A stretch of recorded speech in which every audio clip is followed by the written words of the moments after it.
What's going on, guys? So, I want to talk to you very briefly about how to address your inner child and the inner child of other people.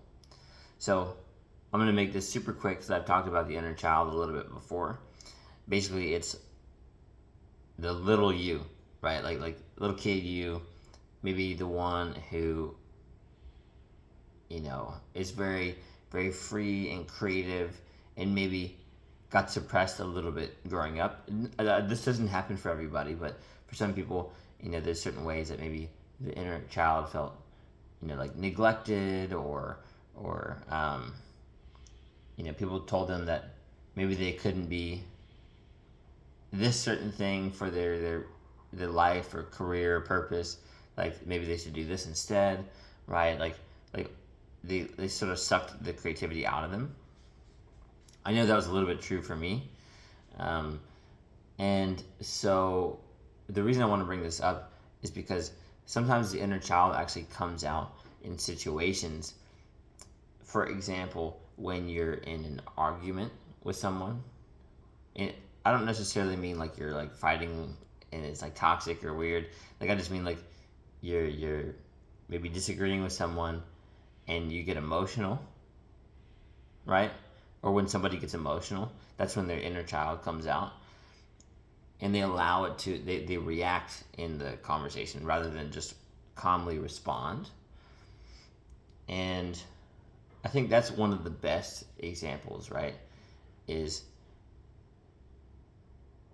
whether you're disagreeing with someone or whether you're just going through something tough, right? Like a breakup, right? Or anything like that.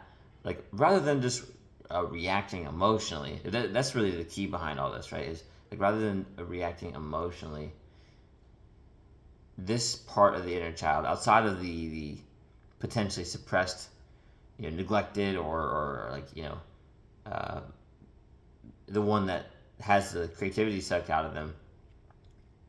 Another part of it is reacting emotionally in different situations, and I mean you can see that, right? Like I mean you think like you see a grown man, and he kind of acts like a baby in a restaurant, or you know gets upset at the server, the bartender, the barista. I mean, women do this too, of course, but you can see it, right? Like it's like they're people will say, "Oh, you're acting like a child, like you're throwing a tantrum, you're acting like a big baby," and it's true. It's because they're not addressing that. Like they don't have that level of emotional control, and they don't know how to actually respond in the situation calmly rather than react. Like they aren't able to be stoic. They aren't able to be, sort of meditative in that state. Just breathe, right? Realize that they don't need to allow things to affect their emotions, because it's a choice for you to feel angry, happy, sad, right? So I mean, there's a great quote, and I'm gonna mess it up, by Chris Williamson. I think he got it from somewhere too, but it was like, well, if you had the choice to be like angry and sad all the time, well, why not choose to be happy instead? Right? Which I think is incredible. That's like mic drop. Like you don't even need more of the video after this, but just choose that. I know it can be hard. I know some situations can be stressful. Realize that you've always gotten out of all these things alive. You're still good, right? You're still here, and you've got more life to live. And really, I mean, like, one last thing I want to say about this, right, is if you come across a situation like this and maybe it's difficult for you, think about it as addressing your inner child. Like, I'll issue like a friendly challenge to you here, right? You want to be the adult here, right?